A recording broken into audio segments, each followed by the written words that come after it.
Então, bom dia, pessoal. Vamos, então, à literatura de catequese, tá? Semana passada, vocês começaram a ver literatura de informação. Nesse caso, essas duas literaturas fazem parte do movimento, né, do surgimento da literatura no Brasil, chamado quinhentismo, tá? Como o nome do movimento foi em 1500, né?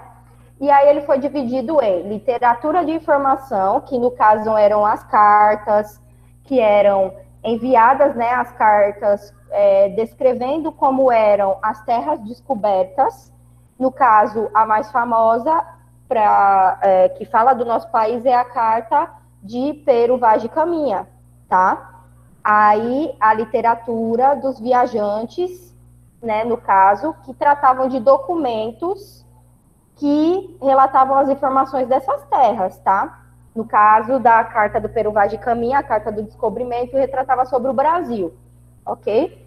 A literatura de catequese veio logo em seguida, depois do descobrimento do Brasil, né? Depois que os portugueses começaram a invadir, começaram a construir terras, enfim, começaram a tomar conta daqui, eles começaram a perceber que.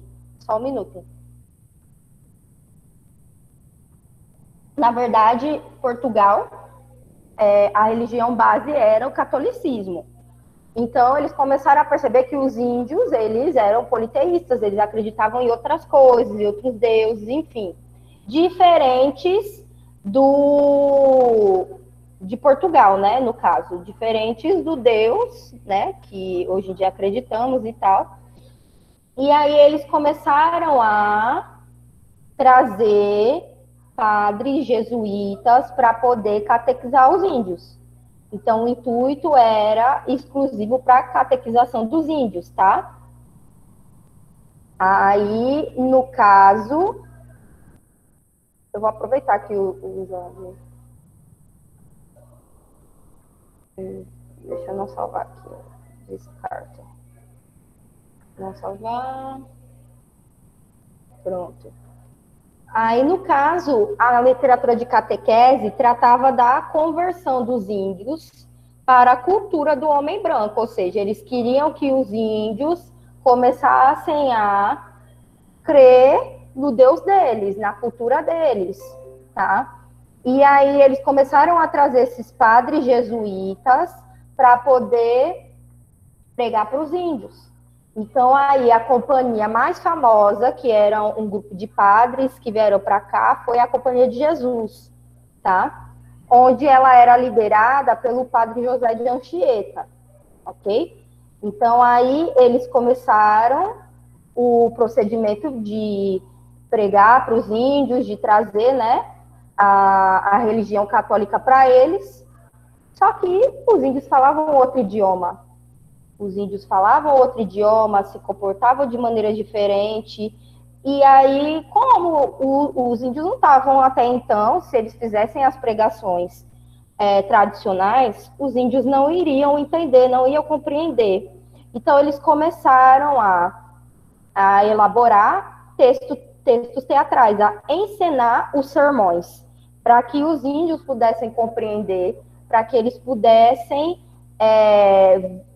seguir, né, as crenças deles, tá? Então, textos teatrais, aí, alguns textos de sermões, aí começou os primeiros indícios da literatura daqui, do Brasil, certo? Depois de um tempo, aí no caso, eu não estou achando aqui, só um minutinho. Vou abrir um outro slide aqui, porque eu tinha copiado esse slide para o meu e-mail, mas ele deu erro. Aliás, nem o arquivo não foi. Aí eu estou tendo que abrir outro slide para montar ele aqui. Por isso que eu estou demorando um pouquinho para espelhar, tá certo? Eu vou espelhar para vocês.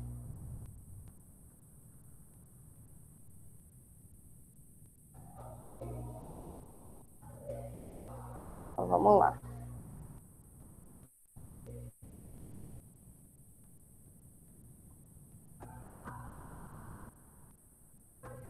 Aí eu vou espelhar e vocês vão copiando, eu vou explicando, tá certo? Tá.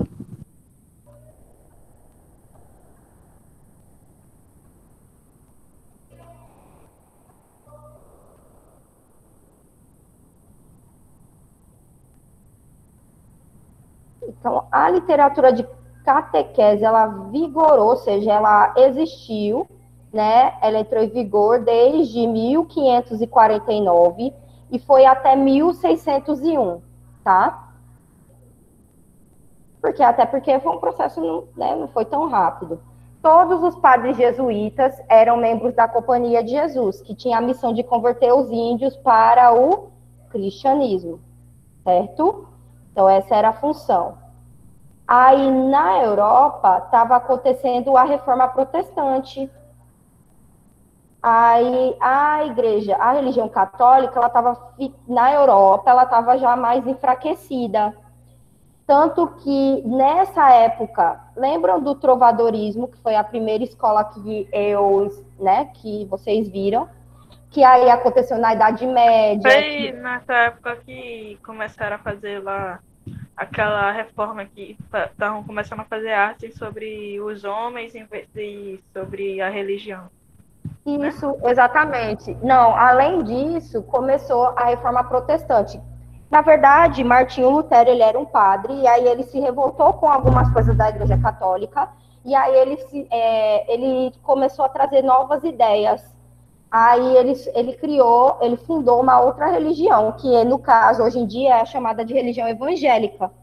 Na verdade, nós provemos, né, eu falo nós, porque eu sou evangélica até então, que nós provemos do catolicismo, dessa revolta da reforma, né, do catolicismo para esse novo conceito de religião que era protestante.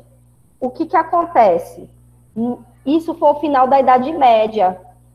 Lembra que a Idade Média, a Igreja Católica, ela dominava a sociedade, ela dominava todo mundo ali, entenderam? Pode falar, Natália.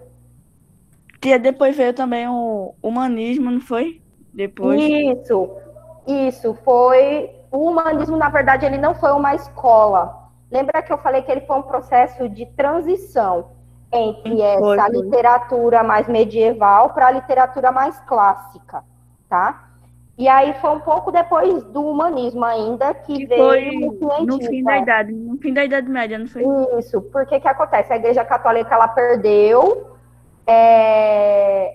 isso, eu pedi, foi isso, Isaías. Aí depois vocês me mandam a foto do resumo dessa carta, tá?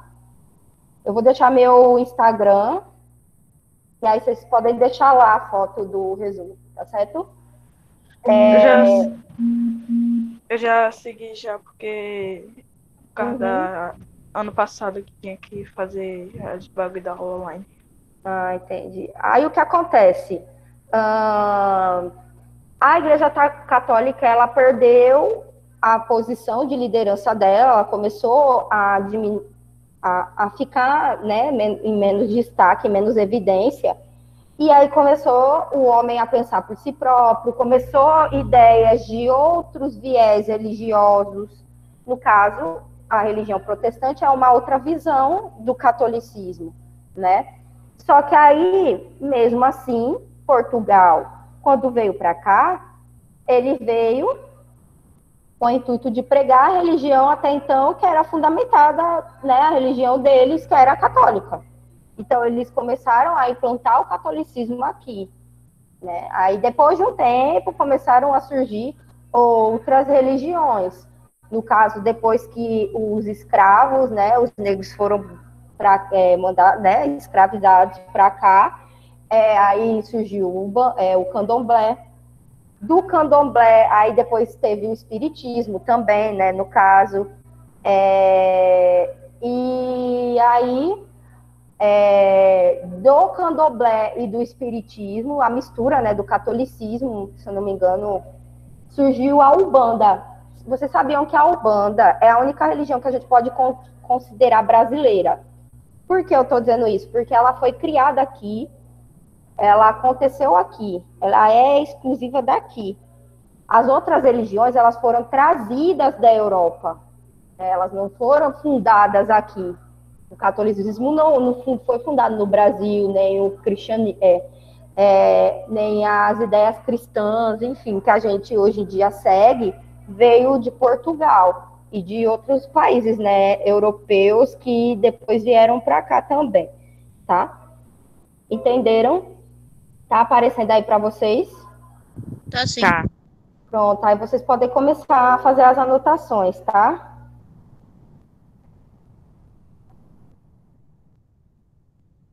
A gente vai ter prova de literatura também ou não? Não, literatura não tem simulado, meu amor. Tia, como que vai fazer em redação? Porque amanhã tem simulado de redação.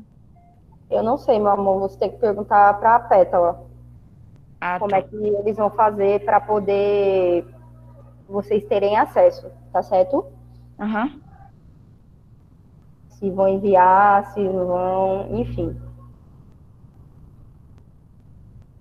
Entenderam? Ah, o que acontece? Como eu havia falado para vocês, o lado bom da catequização, né, teve dois viés, o positivo e o negativo, quanto à catequização dos índios. Os padres jesuítas, eles protegiam os índios, né, porque o que acontece? Depois que, né, os portugueses chegaram e tudo mais, eles não foi um processo, paz e amor. Eles maltratavam, eles agrediam, se determinado índio não fizesse o que eles mandassem, eles agrediam, enfim, foi um processo de escravização, como aconteceu com os negros também, tá? Então, os índios, eles passaram por isso, foram maltratados, enfim. Então, os padres, eles protegiam os índios, às vezes, desses maus tratos, tá? E aí os padres começaram a estudar a língua deles, como eu falei, né, que o padre José de Anchieta, ele escreveu a cartilha dos nativos, ele escreveu a gramática tupi-guarani. Foi o primeiro indício, assim, era uma espécie de um dicionário, assim, né, de uma gramática deles, enfim. Só que o que acontece? O lado ruim é que houve apenas a proteção dos índios, né? Aí, no caso, eles esqueceram dos outros grupos também. Vieram negros, mas antes dos negros, eles trouxeram também, às vezes, portugueses ou outras, enfim. Começou a surgir a miscigenação, né? Os mulatos, enfim, né? Porque aí, em português, se casava com índio, e aí, né, já veio essa mistura toda que tem aqui, né? No caso, tinham também portugueses que vieram, que eram das classes mais baixas, que eles passavam por maus tratos também, tá? E aí, os africanos, eles sofreram um pouco porque assim, né, tanto quanto os índios, é claro, mas como os índios tiveram uma proteção maior dos jesuítas, os africanos ficaram mais, assim, praticamente não tiveram proteção nenhuma, foi anos, né, séculos depois, que eles conseguiram, né, a carta, enfim, né, da libertação, enfim, o processo de abolição da escravatura e tal, mas foi bem depois isso. E os negros, eles já tinham também a sua religião. E isso era mais difícil, né, para eles poderem, né? Aí, o processo de catequização, ele também pode ser chamado de desculturalização do índio. O que é desculturalização? Eles você tirar a crença de um povo, obrigar ele a acreditar no que você acredita, é você quebrar a cultura daquele povo, certo? É como se a gente hoje, a gente sabe que tem muitas regiões da África, enfim, daqui mesmo a gente tem muitas tribos, muitas não, né? Tem algumas tribos que elas elas têm, né, o órgão de proteção, o IBAMA, enfim, que elas mantiveram toda a sua cultura e que se a gente chegar lá em nossa, é crime. Aliás, a gente nem pode entrar assim quando quer. Tem que ter todo um processo de autorização, né? Se quiser, por exemplo, mas assim, você tem que provar se é a fins de estudo, se é a fins de até pregar e tudo mais, mas tem que ter toda uma autorização, não é chegar e como os portugueses fizeram, né? Chegou e impôs isso. É você quebrar a cultura. Porque, assim, cada um tem a sua crença, cada um acredita naquilo, né? Que ele passou pela. Cada um teve uma base de criação religiosa. Hoje em dia a gente tem a liberdade de escolha. Então, assim, a gente tem a liberdade de escolher a religião que a gente vai seguir, tá? Então ninguém pode ser obrigado a seguir a religião do outro porque o outro quer, né? A gente pode seguir aqui a gente se sentir bem e for tocado, né? Independente de que crença for. Se é uma religião que acredita em deuses, em santos, enfim, cada um é cada um. E o que a gente tem que fazer hoje em dia é respeitar. Não, né, desvalorizar, desconstruir a religião do outro, tá? Porque é diferente da nossa. Então, isso é crime, é errado, tá? Então, veja só. A literatura, então, ela tinha o teor didático, o teor pedagógico, como eu falei. Ela era totalmente voltada para a moral cristã, tá? Então, tinha trechos de passagem da Bíblia, encenações da vida de Jesus, encenações dos santos, né? No caso aí. Então, como eu falei, eles tinham muitas peças teatrais, existiam as crônicas de viagens. Lembra do gênero crônica? Então, eles narravam, através dessas histórias, as viagens das descobertas das terras, textos de informação, documentos, né, provando que as terras foram descobertas, onde foi, o que tinha, tudo detalhado, tá? Aí tudo era fundamentado no caráter católico. Deixa eu mostrar uma imagem para vocês de uma representação, né, de um quadro, mostrando como funciona. Eu só vou deixar que vocês copiem esse primeiro slide, tá? Porque nossa aula já está finalizando. Não sei se vai... Dá tempo de vocês copiarem esse, pelo menos? A hora da senhora acaba de que hora? 11h50. Dá, tia, esse é pequeno. É pequeno, né? Pronto. Aí copiem essa parte aí. Deixa eu só um minuto que eu vou abrir um slide aqui, só para colar a imagem para mostrar para vocês, antes de deixar lá, tá?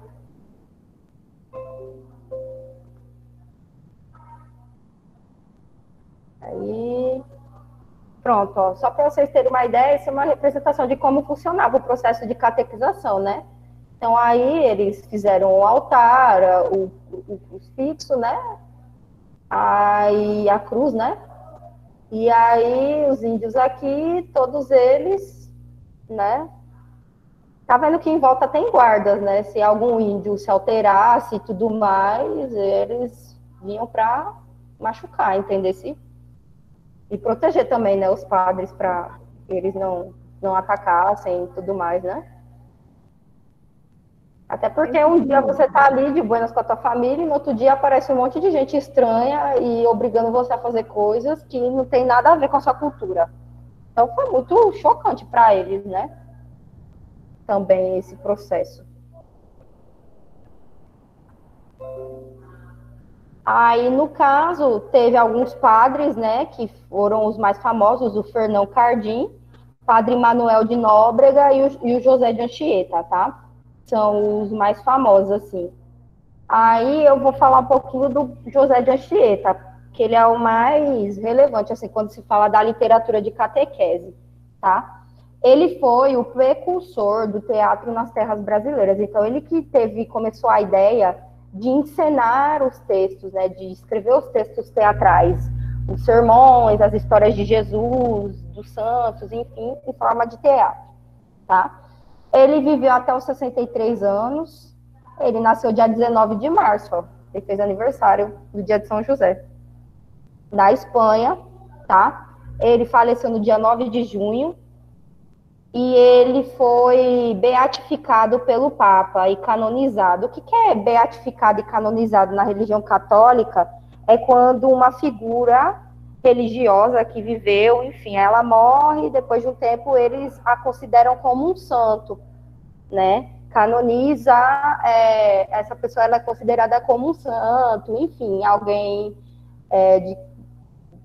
basicamente isso, é um santo, entenderam? Então ele é valorizado, tem pessoas que cultuam ele, enfim, tá? Aí ele deixou inúmeras obras de poemas, sermões, peças teatrais, ele deixou autos. O que é auto? São peças, tá? De, às vezes, um ato, 2, 3, peças bem curtas, tá? Que aí fazem críticas, ou tem viés religioso, crítica social, como no caso, vocês viram lá no Humanismo em Gil Vicente, o Alto da Barca do Inferno, e a mais recente, né, nós tivemos que Ariano Suassuna pegou essa ideia, né, da literatura mais medieval, mais antiga, né, e fez o Alto da Compadecida. Aliás, ele se inspirou no Alto da Barca do Inferno.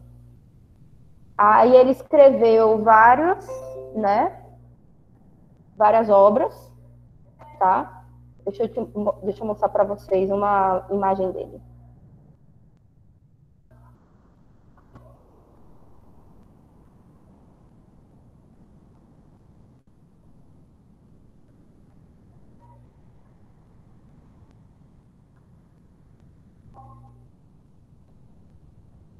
Pronto, aí tem uma foto dele, só para vocês verem. Vou voltar ali para o slide, tá? Entenderam como funcionou? Alguém tem alguma dúvida quanto à literatura de catequese? Eu não. Ok. Eu vou finalizar, fazer a chamada.